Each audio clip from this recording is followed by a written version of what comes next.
Hi, I'm Michael and this is California.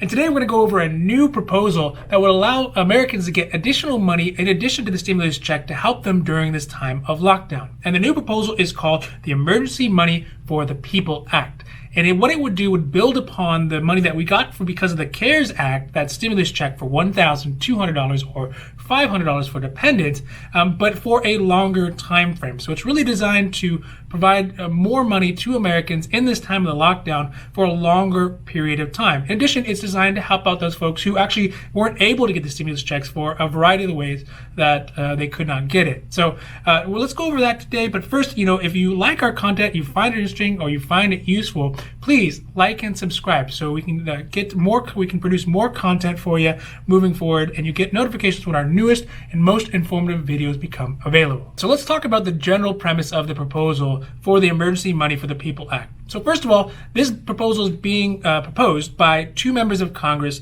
Tim Ryan of Ohio and Ro Khanna of California. And what it would do is it would provide $2,000 a month stimulus checks per adult per household for a minimum of 6 months to help out with all those costs that folks have during this lockdown, especially if you can't go to work, you can't get any money for food or put in your car or anything like that. This is meant to help supplement that initial stimulus check that we got under the CARES Act. And so what it would be is, so for example, $2,000 per member of the household, an additional $500 per child up to a maximum of 3 children. So for example, if you had a household of 5 people, you have 2 parents and 3 kids, it would mean that you get $2,000 for one parent, $2,000 for another parent, and then $500, $500, and $500 per child. And so that would come out to $5,500 per month per family for a minimum of 6 months. In addition to that, it would allow folks who normally couldn't get the coverage before, or the stimulus checks before, to be able to be eligible for this program. So those folks who were over the age of 17 but were being claimed as dependents, in this program they would be able to get the additional stimulus money as well. So that would include a lot of people who were maybe high schoolers who were 18 years old or over the age of 17 but were still being claimed by dependents, kids who were going to college but still being claimed by their parents, or even seniors who were being claimed by one of their children as well. Those folks who were previously not eligible would now be eligible for that additional money. So some more specifics about the Emergency Money for the People proposal are that the money actually would not count as income. So that whatever money that the household would get, whether it's the $5,000 for $5,500 for a family of 5 or $2,000 for a single person, that money would not be counted as income. And also it would not count against folks who have needs-based programs. So things like Medicaid, Medi-Cal, Covered California, SSI, food stamps, or SNAP. None of those programs would be affected by the additional cash that's coming in for that 6 months. Also, it would affect those folks who, because the way that the taxes were filed in 2018 and 2019, were actually not able to get the CARES Act stimulus check, that $1,200, but are changed that status for 2020. Now they would be eligible for this program as well. And this program is said to will last up until the point where the number of the employed people in the population is 60% of the total people who are over the age of 16. So I'm not actually sure how long that time frame is. It seems like it could be a long time looking from today's standpoint. But I know the maximum time that it says on here would be up for 12 months. So initially this program could last really from 6 months up until 12 months. Now, the main question is, how is this program really different from the CARES Act? And there's a couple of ways that it really is different. And it's because of the way that's designed, and I think because of the time frame in which it was designed. So first of all, the CARES Act actually passed. And that's a big thing. It's kind of a no-brainer, like everyone sees it. But it passed because during the time that the CARES Act was being processed and being proposed and being passed, we were in a very different state here in the U.S. Because of the lockdown, everything was moving very quickly, and something needed to be done. And I think a lot of people on both sides of the aisle were really willing to work together for expediency more than for political gain.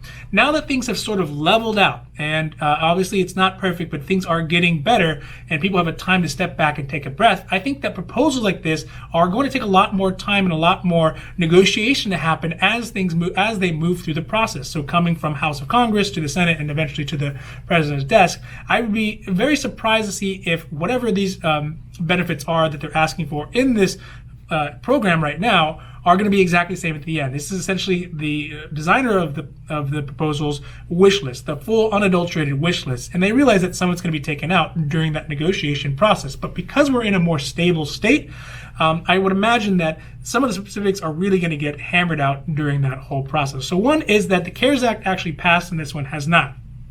Two is that this plan has a much higher income limits than the CARES Act stimulus program was before. So, for example, on the CARE Act, the $1,200 stimulus check, individuals who made more below $75,000 a year would be able to get the full amount, up to close to $100,000, $98,000, somewhere around there.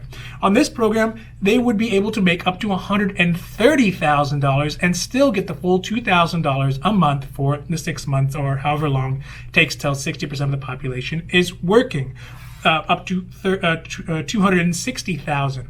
So that is a big difference in numbers. And realistically, every dollar higher that the limit is available means a certain amount of people. And in a country of 300 million people, it could be 10,000 people for every $1 that goes up. So going from $75,000 up to $130,000 is really going to bring a lot more people into the program, which is going to help a lot more people, but also means it's going to really expand the cost of the plan. So the second difference is that it is a lot more expensive. So a third one is that a lot more dependents are going to be eligible for it. So a lot more people are going to be eligible for this program. One, because the income is higher, but two, because all those dependents who were not eligible for the program, for the stimulus check, they are going to be eligible in this program to be able to get the new stimulus check for the $2,000. So again, that's going to continue to inflate and grow the cost for the overall plan. Not that we don't need it, it's just that's going to be one of those discussions that happens during that negotiation between costs and benefits. So number 4 is also, this is a continual payment. So the stimulus check that we got was one time. It just happened once. This plan is something that would have payments over a longer period of time, which again continues to inflate the total cost. And 5 is that the cost for this program is going to be much larger than just that stimulus check cost that was before. So I think with those big differences, I think there is going to be a lot of discussion during the process to get it hammered out and get this benefits out to people, because undoubtedly people need it. But again, we have to look at what the cost and the benefit of it is. And I think a lot more politics is going to play into this rather than just purely the need to get it out to people as quick as possible. All right, so overall, I think that the cost for this plan is going to be something that's going to be worked out throughout the time frame. Undoubtedly, I think something is going to come along. Something has to come along to continue to help out the communities, to help out across America and Americans in general who are struggling with this lockdown. So whether it's this proposal or some of the other proposals, which we'll talk about, there really is going to have to be something to do, because while people are not being able to work, while people can't get to their jobs, while people are not able to earn an income, there really needs to be some sort of support to help them through this temporary time.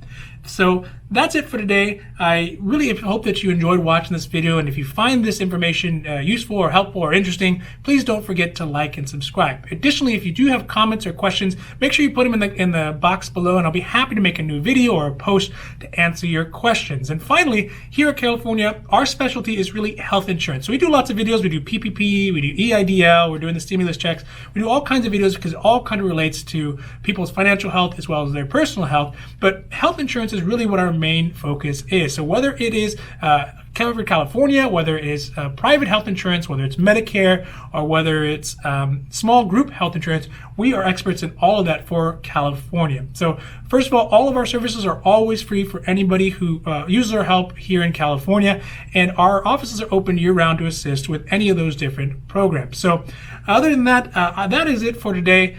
My name is Michael, and for California, I'm wishing you a happy, healthy day.